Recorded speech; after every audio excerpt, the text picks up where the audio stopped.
This was the statement that was attached to that.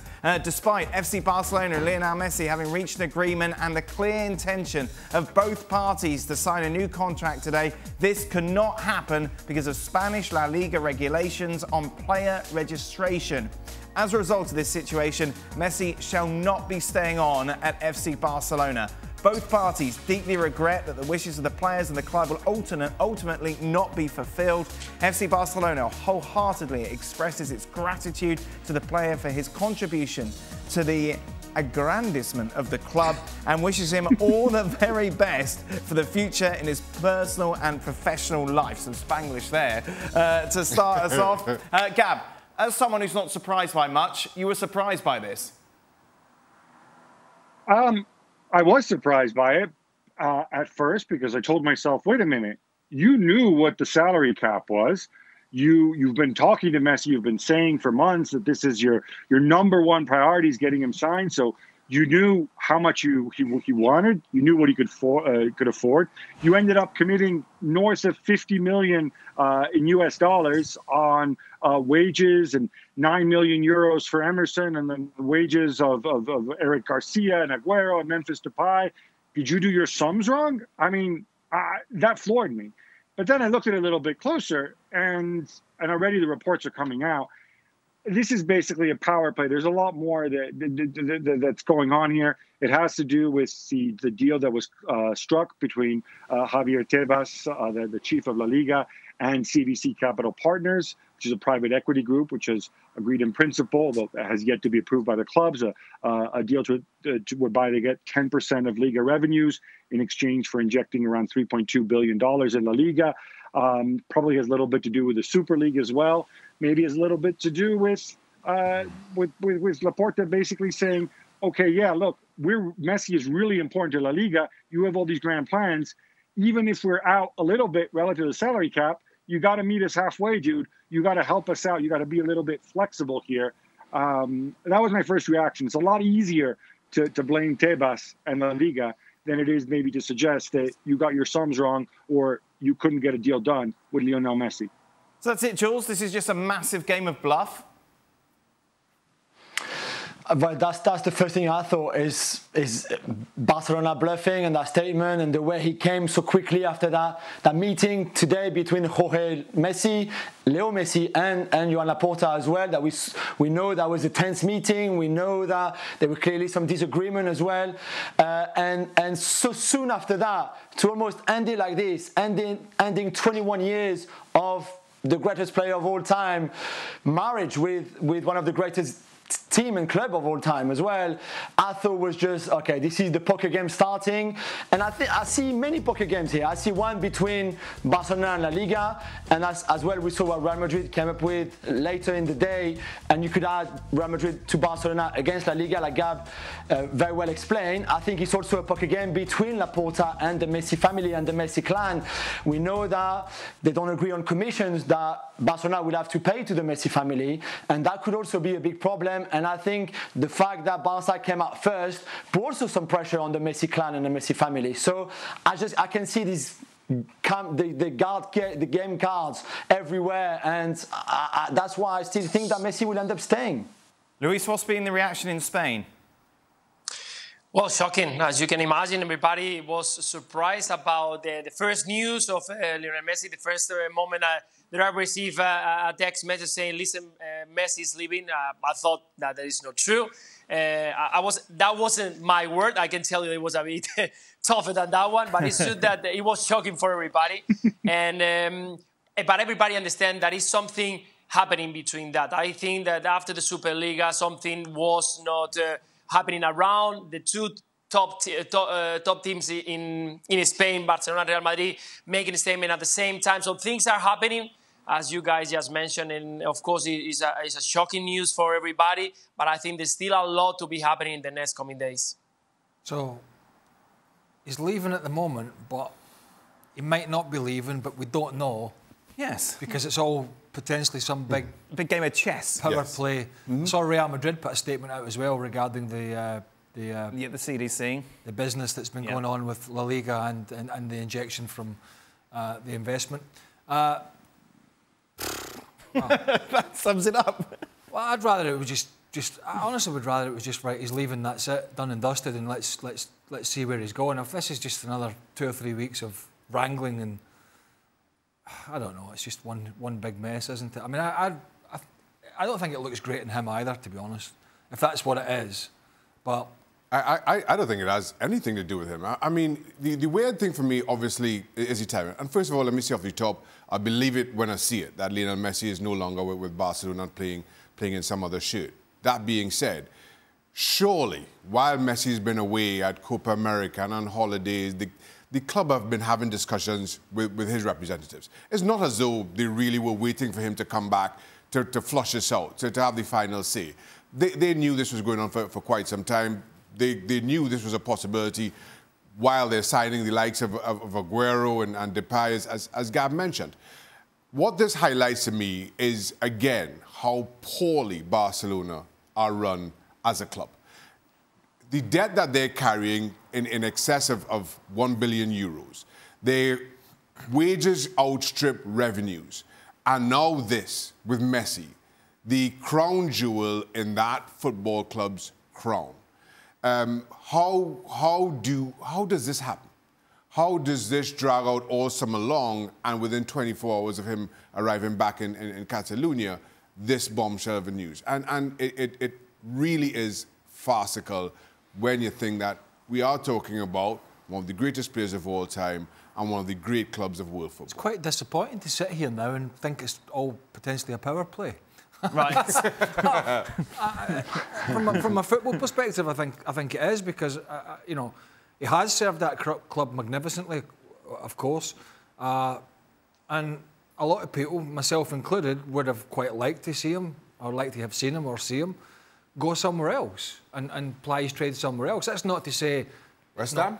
You honestly not quite. To West. That's not to say that staying at Barca is not the right thing for him, but I think a lot of people would like to see him go and have a fresh challenge. And I was kind of thinking, well, this is it, but obviously there are a lot of things underneath that we don't quite know about.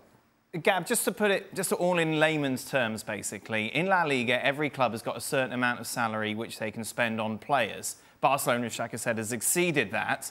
And the hope was that they would basically give Barcelona some leeway in offering Lionel Messi a new contract, because Messi is very much the poster boy of La Liga. So it's basically a massive standoff. Is that right? Between La Liga and between Barcelona. Barcelona saying, look, if you want La Liga to be a success, you need Messi. And La Liga saying, look, everyone's got to live under these same rules. You've got to abide by them. You've got to get rid of him. Is that where we stand? And is it all going to be down to La Liga whether or not they're going to cave? I think, well, to answer your first question, yeah, I think you photographed it correctly. The salary cap is based on projected revenues and costs and whatnot. But you kind of know what it is ahead of time, right? Going into the summer, you can still sell players, but it's difficult for Barcelona to sell their players, as we know, because they all make too much money. But that's the idea. And so one way this gets resolved is that Tebas looks around and says, well, wait a minute, I can't afford to lose Lionel Messi, because people pay a lot of money for Liga rights, including this network. And without Lionel Messi, it's just not as valuable. And maybe CVC Capital Partners also get cold feet. Wait, we're giving you 3.2 billion, but we want Messi to be part of it. That's certainly one reading of it. That seems to me to be the most obvious reading, the most pro-Laporta reading, if you will, where Laporta sits down with Messi's agent, who also happens to be his dad, and says, hey, don't worry about it. We got this all agreed. We're going to go and scare Javier Tebas. And he's going to cave. That's the most obvious reading. But I think it goes beyond that. They might want to blow up the CVC deal, because ultimately, longer term, it means Real Madrid and Barcelona giving up a lot of control, not just to La Liga, but to CVC Capital Partners as well, to an external investment group who you know, going to have all sorts of covenants on what they do.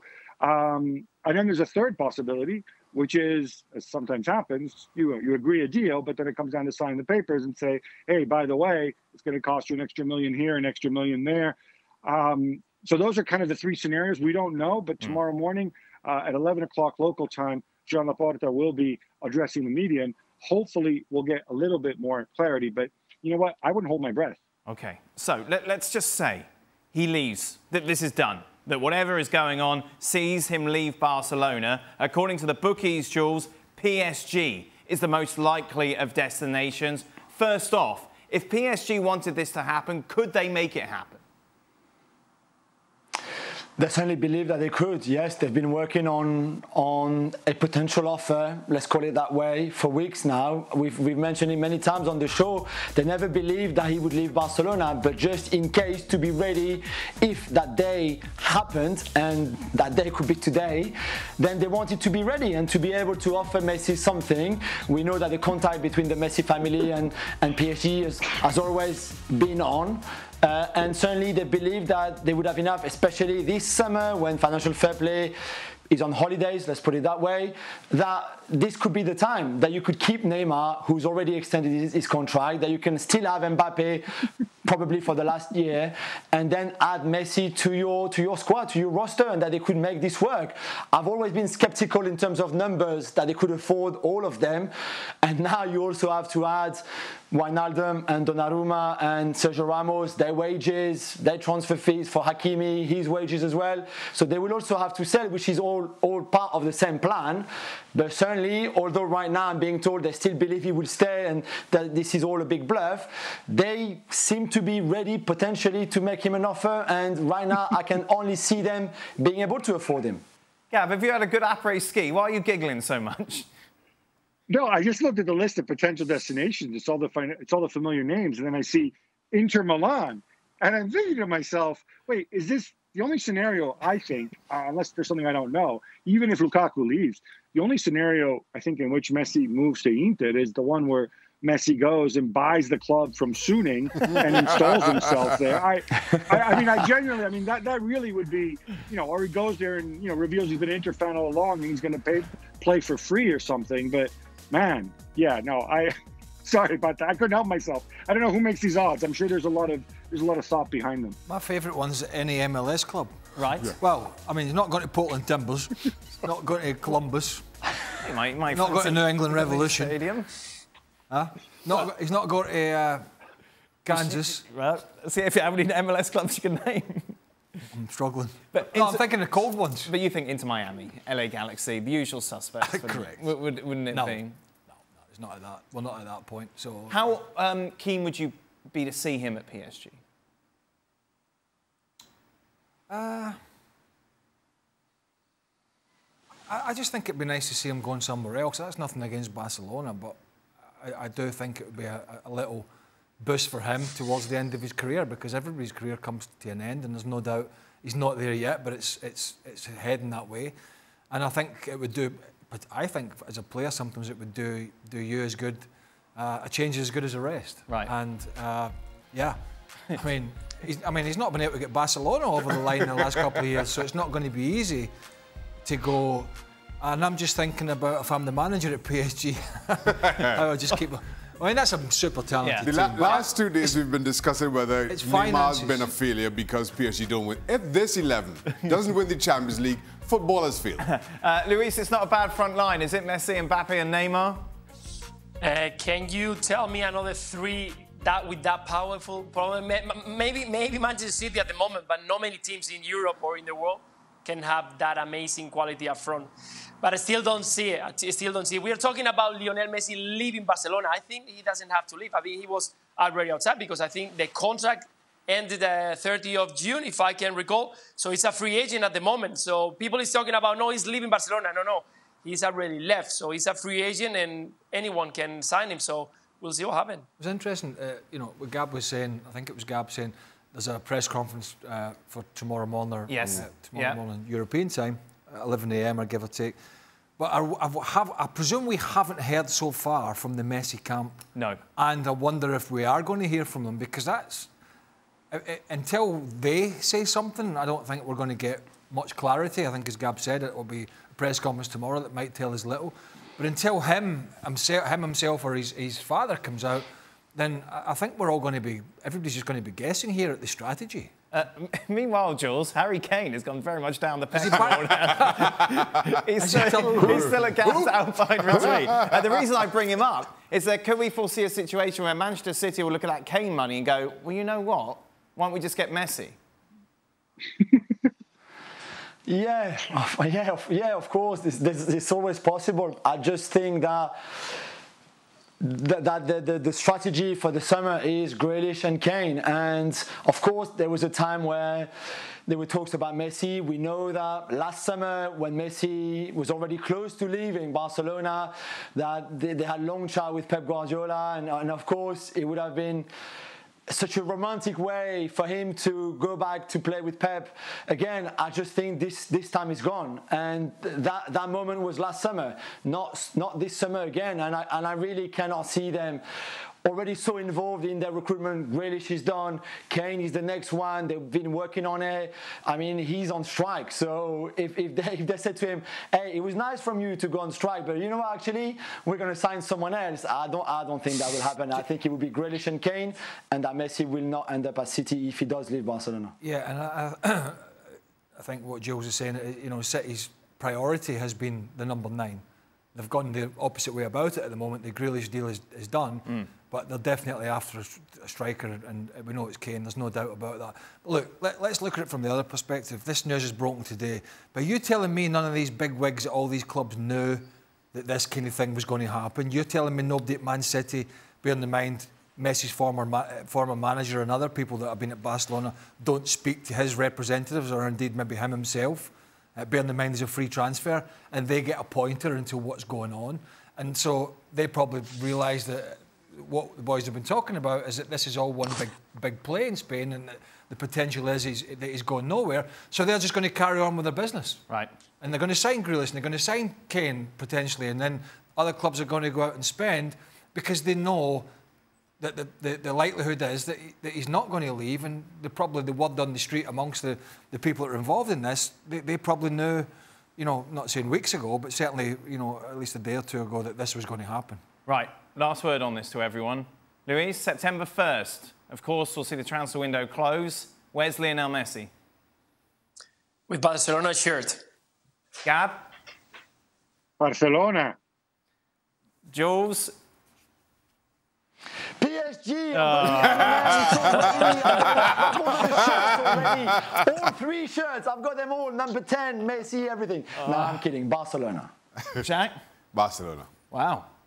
Barcelona. Wow. There you go then. Oh, it's back to Harry Kane. What an awful player that was. I'll tell you what, if he turns up for training, I'm going to be disappointed. Well, thank you very much for watching ESPN on YouTube. For more sports highlights and analysis, be sure to download the ESPN app. And for live streaming, premium content, and let's not forget as well, ESPN FC 7 days a week. Subscribe to ESPN+.